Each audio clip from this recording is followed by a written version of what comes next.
کوئی امتی نبی کے نمازے کو صحیح کر رہا ہے، کوئی امتی چاہے نبی کے رات کے دن نبی کے چہرے پہ تھوک رہا ہے کہ نبی کی بیٹی پانی لے کے دوڑ رہی ہے کہ ابا جان حضرت ابو طلحہ ساری آپ کے چہرے کو اور چاند کو دیکھ کے جاتے تھے کہ خدا کی قسم یا رسول اللہ آپ کو جان سے بھی زیادہ خوبصورت ہے، جان سے بھی زیادہ خوبصورت چہرے والے کو ان کفار مکہ نے کیا کیا؟ ان کے بھی تو رسول تھے۔ تو سرکار نے کہا کہ بیٹی فکر مت کر، بیٹی غم نہ کر، ادھر سے مت لے جائیے، بہن ادھر رکھیے، بیٹی غم نہ کر، آنے والا زمانہ اور کائنات دیکھے گی کہ خدا کی قسم تیرے باپ کا یہ دین دنیا میں اینٹا اور گارے سے بنے ہوئے مکان کا کوئی کونا یا مٹی سے بنے ہوئے گھر کا کوئی کونا نہیں بچے گا جہاں تمہارے باپ کا دین نہیں ہوگا۔ اپنے موبائل میں کیلکولیٹ کر کے دیکھ لو، دنیا میں 24 گھنٹے میں کوئی لمحہ خالی نہیں ہے جب اذان نہیں ہو رہی، ہر لمحہ اذان ہو رہی ہے۔ تو کیا خالی آپ موبائل میں سننے کے لیے ہے یا اس پر عمل کریں گے؟ یہ بہت تعریف کی بات نہیں ہے کہ آپ 2000 5000 10,000 کی فیس طے کر کے کسی مولوی کو آپ پیر صاحب کو بنا لیجیے، آپ بنا کے 2 گھنٹہ پڑھائیے، پڑھوائیے، یہ قرآن و حدیث بیان کر کے جائیں گے اور آپ پھر وہی کیجیے گا جو نہیں کرتے ہیں۔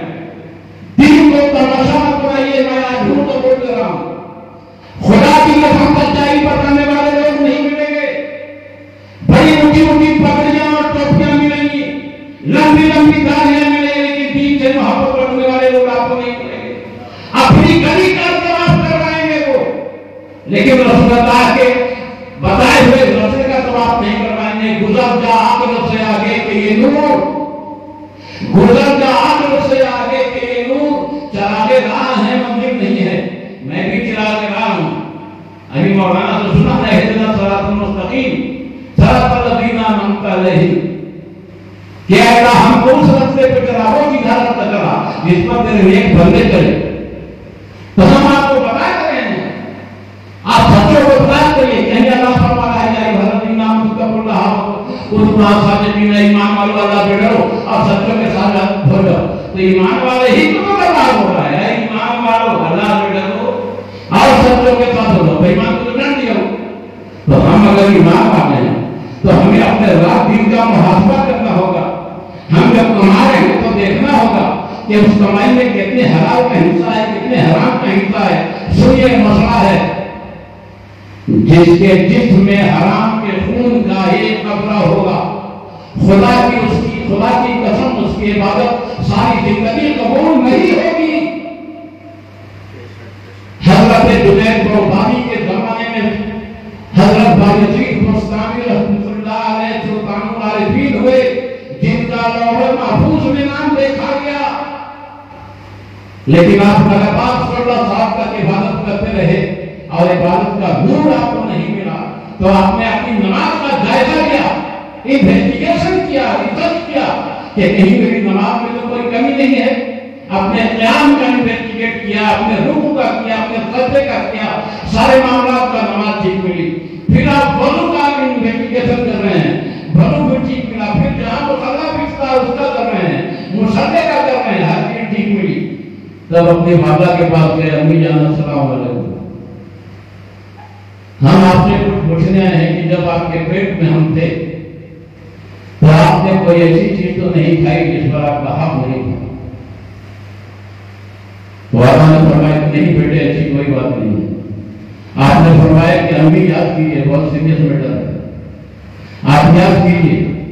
تب انہوں نے کہا کہ ہاں بیٹے، جب تم ہمارے شکم میں 4-5 مہینے کے تھے تو ہم پڑوسن کے یہاں گئے تھے تو اس کا اچار دھوپ میں رکھا ہوا تھا، تو بغیر اجازت کے ایک اچار لے کے ہم کھایا تھا، بولے چوری پکڑا گئی۔ وہ اچار آپ نے کھایا، آپ کے جسم میں خون بنا، اس خون سے ہم پیدا ہوئے، اس لیے عبادت قبول نہیں ہو رہی ہے۔ تو اے امی جان، آپ بھی اللہ کے سامنے سرداریت ہو جائیے اور میں بھی ہو جاتا ہوں۔ پھر وہ زمانہ آیا کہ آپ بہت بڑے بڑے ہوئے، بہت بڑے بڑے ہوئے، تو جب تک کہ بندہ اپنے رب کی بارگاہ میں سرنڈر نہیں کرے گا اپنے گناہ کو لے کے، تو پھر کیا امید رکھتا ہے اپنے رب سے؟ سرنڈر تو کرنا ہی ہوگا نا۔ بہت ساری مجبوریاں چل رہی ہیں ابھی. یہ مجبوریاں ہم نے پیدا کی ہیں. آپ مسئلہ نہیں جانتے ہیں. آپ مدرسے سے قریب ہیں تو مفتی سے پوچھنا چاہیے. جو نماز کے مسائل ہیں وہ امام سے پوچھنا چاہیے. ہم کبھی کبھی آتے ہیں, ہم سے پوچھیے گا, بتائیں گے ہم. جو چیز سمجھ سے باہر ہے وہ دارالفتہ میں جا کے پوچھنا چاہیے. حکم ہے کہ جو نہیں جانتے ہو جاننے والے سے پوچھنا پڑے. لیکن یہ ذمہ داری ہماری ہے کہ ہم بھی اپنی کھیتی کی رکھوالی کرنے کے لیے جائیں گے. یہ بیٹول میں ہمارے مرید ہیں, 2 سال سے نہیں گئے, جرائے دیکھتے ہیں. سنیت باقی ہے کہ وہاں وہابی لوگ کی چھاپا مار ہو جائے. ہمیں دیکھنا پڑے گا, ہمیں جائزہ دینا پڑے گا. اسی طرح سے ہر انسان کو اپنی عبادت کا, اپنی ریاضت کا, ہر چیز کا جائزہ لینا پڑے گا. ہم حج میں ہونے دیں گے, حج بہت اچھی چیز ہے. وہی بھائی ابھی پروگرامی جن کے گھر میں کوئی نہیں پتا ہے, صرف ماں ہے اور اپنے ہیں, تو جب حج کا زمانہ آتا تھا تو ایک بار مارتا تھا کہ ہم بھی حج میں جائیں گے. تمہارا بول کے چلے مرضی لے کے رستے میں ٹھوکری ملا. بھائی ابھی کہاں چلے؟ بولے جا رہے ہیں حج میں. بولے یار گھر میں بڑھی کہاں ہے؟ شریعت گھر. تو ٹھیک بول کے لوٹ کے چلے. پھر دوسرے سال جذبات میں آ گئے, پھر نکل گئے. پھر وہی فقیر کو دوسری جگہ سے ملا. کہاں جا رہے ہو بھائی ابھی؟ حج میں جا رہے ہیں. ارے یار بڑی ماں ہے, بیمار ہے, اس کی خدمت کر. پھر پکڑ گئے. تیسرے سال والدہ انتقال کر گئی. جب والدہ انتقال کر گئی اب وہ چلے تو پھر تیسری جگہ وہی فقیر ملا. اور مسکرا رہے ہیں کہ بھائی ابھی حج میں جا رہے ہو تو جی ہاں آپ جا سکتے ہو, تمہاری ماں انتقال کر گئی. تو سنو کتنا درہم و دینار لے کے جا رہے ہو؟ تو اتنا درہم و دینار ہے تھیلی میں, بڑے تھیلی میرے پاس رکھ دے. تھیلی میں رکھ دیا اور بولے کہ میرا طواف کر. حج کرنا ہے نا تو میرا طواف کر. بھائی عزیز لگے طواف کرنے, وہ شخص نہیں ہے, کعبہ ہے. وہ دیکھ رہے ہیں بھائی عزیز کہ میں کعبے کا طواف کر رہا ہوں. تو جب طواف سے فارغ ہوئے تب وہ کنارے ہیں, بولے ہو گیا طواف کر لیا تو ہاں. تو جواب دیا گا تو بولے کعبہ کہیں مل گیا, سارے ارکان ہم یہی پورا کر لیا, حضرات نے کروا دیا. تو آپ ایسے مرد راہ کو تلاش کریے جو آپ کے دلوں سے برائیوں کو مٹا دے. بہت سارے بڑی ایسے ہیں جن کو اپنی ولایت کا پتہ نہیں ہے.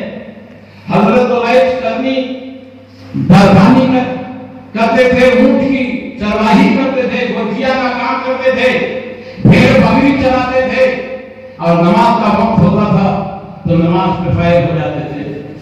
تو لوگ دیکھتے تھے کہ ان کی بھیڑ بکری کو تو شیر چلا رہا ہے, شیر کو کھا جاتا ہے تو بکری کیوں چلا رہا ہے.